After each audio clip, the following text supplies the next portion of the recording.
Chief general Qamar Javed Bajwa ने दादू जिले में अंदरूनी सिंध के दूर दराज इलाकों का दौरा किया। उन्होंने रिलीफ और मेडिकल कैंप्स में सैलाब से मुतासरा लोगों के साथ वक्त गुजारा।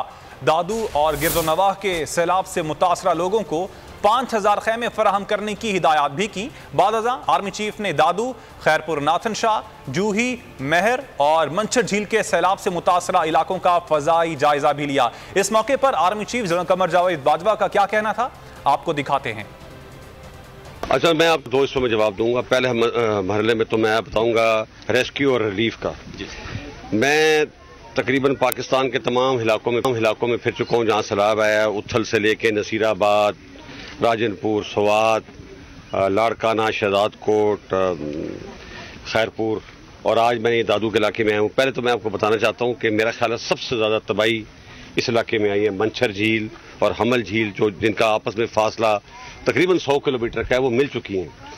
तो बाकी इलाकों में तो रेस्क्यू का काम तकरीबन ख़त्म हो गया है। जहाँ पे इमरजेंसी होती है, कहीं किसी को सांप काट गया, कोई बीमार हो गया, ज़ख्मी हो गया, तो वहाँ हम हेलीकॉप्टर या अपनी बोट भेज के उसको हम रेस्क्यू कर लेते हैं।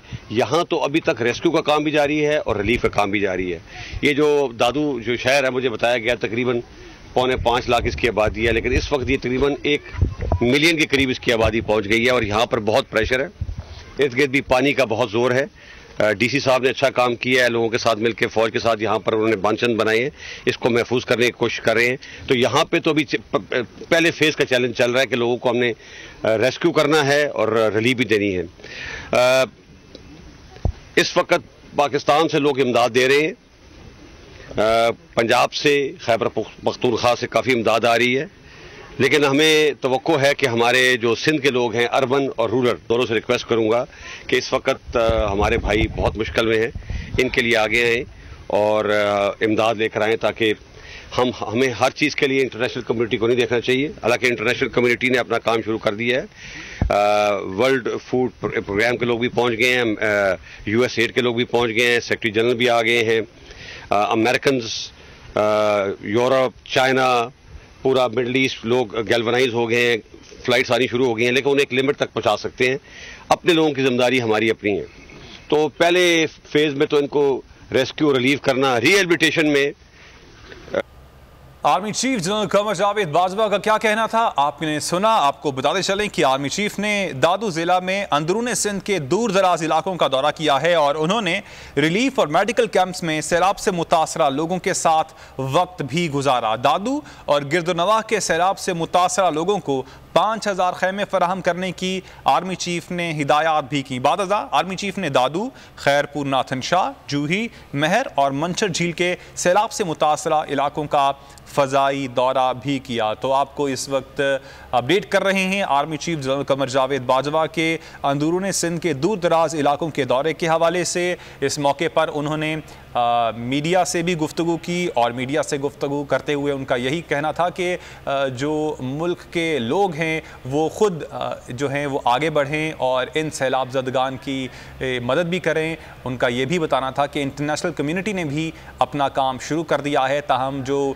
मुल्क के रहने वाले अर्बन सिटीज़ में रहने वाले जो लोग हैं वो भी बढ़ चढ़ कर आगे आएँ। आपको बताते चलें कि आर्मी चीफ ने रिलीफ और मेडिकल कैंप्स में सैलाब से मुतासरा लोगों के साथ वक्त भी गुजारा।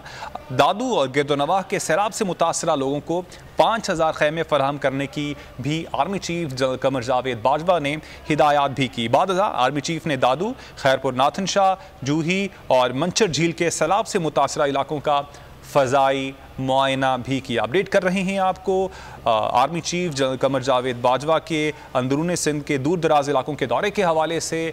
आर्मी चीफ ने रिलीफ और मेडिकल कैंप्स का वहां पर दौरा किया है, सैलाब से मुतासरा लोगों के साथ वक्त भी गुजारा, जिसके मनाजिर आप अपनी टेलीविज़न स्क्रीन पर देख भी सकते हैं। इस मौके पर उन्होंने मीडिया से भी गुफ्तगू की। आपको बताते चलें कि दादू और गिरदोनवाह के सैलाब से मुतासरा लोगों को 5000 खैमे फराहम करने की भी army chief general Qamar Javed Bajwa ने हिदायत दी।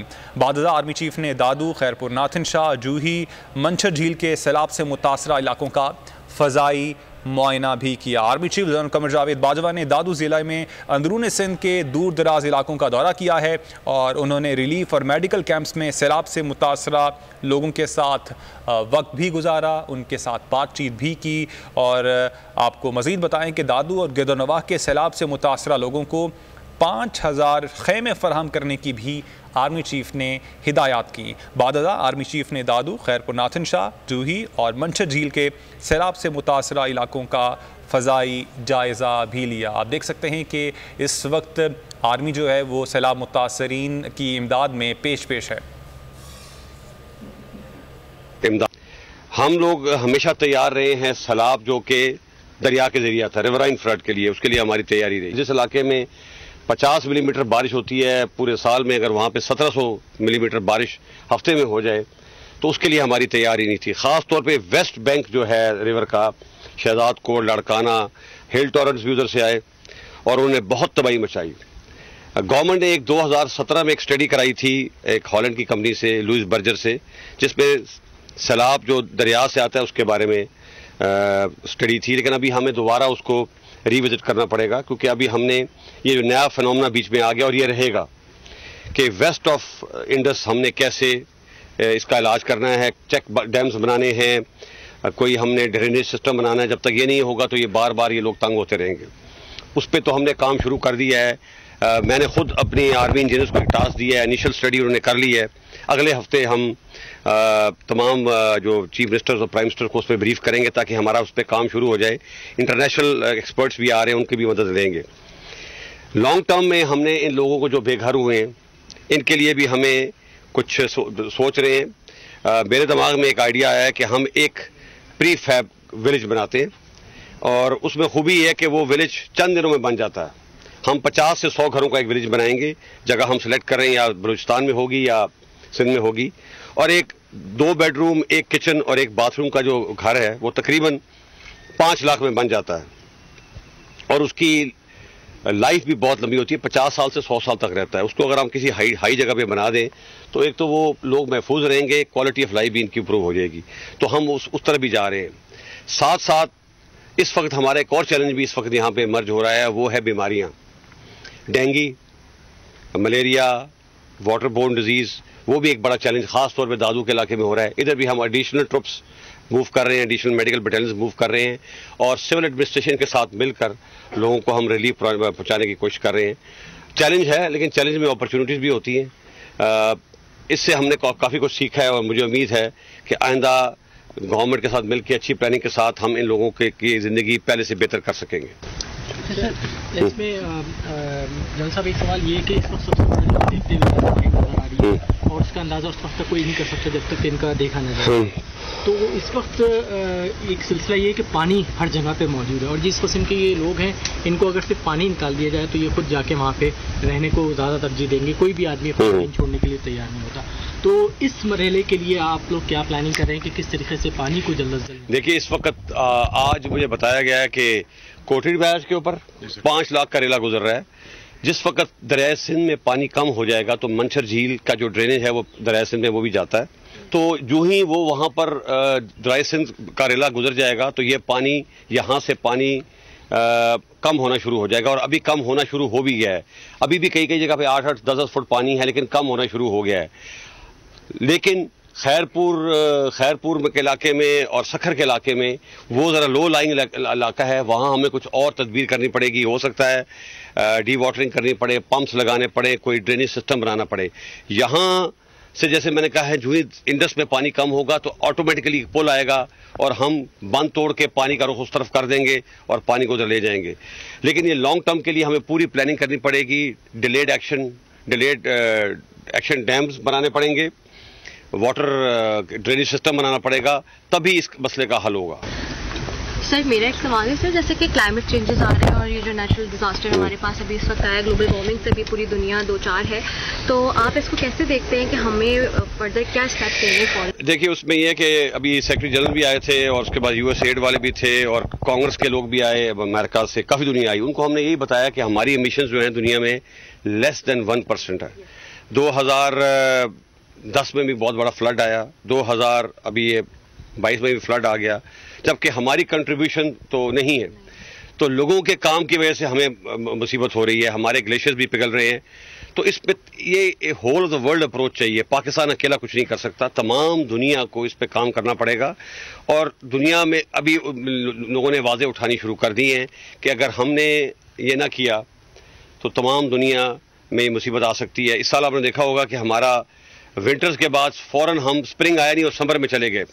मैं कुछ महीने पहले इंग्लैंड में था, वहाँ पे भी इस वक्त सख्त गर्मी थी और इंग्लैंड भी सूखा हुआ था। तो ये ग्लोबल वार्मिंग का इफेक्ट सब जगह पे आ रहा है। सैचन में जो हमारे ग्लेशियर्स हैं वो भी पिघल रहे हैं। तो ये तमाम दुनिया को हम बावर करा रहे हैं कि ये whole of the world approach है। इसका हल यही है कि हम रिन्यूएबल्स की तरफ जाएं और ऑल्टरनेटिव एनर्जी की तरफ जाएं। ये जो हम हाइड्रोकार्बन का इस्तेमाल करते हैं, तेल से बिजली बनाते हैं और कोयला जलाते हैं, इससे आहिस्ता आहिस्ता हमें निकलना पड़ेगा। पाकिस्तान में मजीद बड़े डैम बनाने पड़ेंगे। किस जगह बनाने पड़ेंगे उसके बारे में मैं नहीं कह सकता। डैम बनाने पड़ेंगे, स्वात में भी नीचे तक डैम बनाने पड़ेंगे ताकि हम पानी को कंट्रोल कर सकें, उससे हम बिजली प्रोड्यूस कर सकें और पोल्यूशन को और ये जो ग्लोबल वार्मिंग हो रही है उसको कम कर सकें। बोल किसी के भी दबाव में आकर अपने फैमिली मेंबर्स को अलहदा नहीं करेगा। बोल हमेशा आवाम की आवाज बनता रहेगा और आवाम के मसाइल दिखाता रहेगा। बोल की आवाम से खुसूसी दुआओं और साथ देने की अपील। सबसे ज्यादा व्यूज, सबसे ज्यादा रील्स और सबसे ज्यादा रेटिंग के साथ बोल अब भी नंबर 1 पोजीशन पर बरकरार। सब्सक्राइब करें और बेल दबाएं ताकि कोई खबर रह न जाए।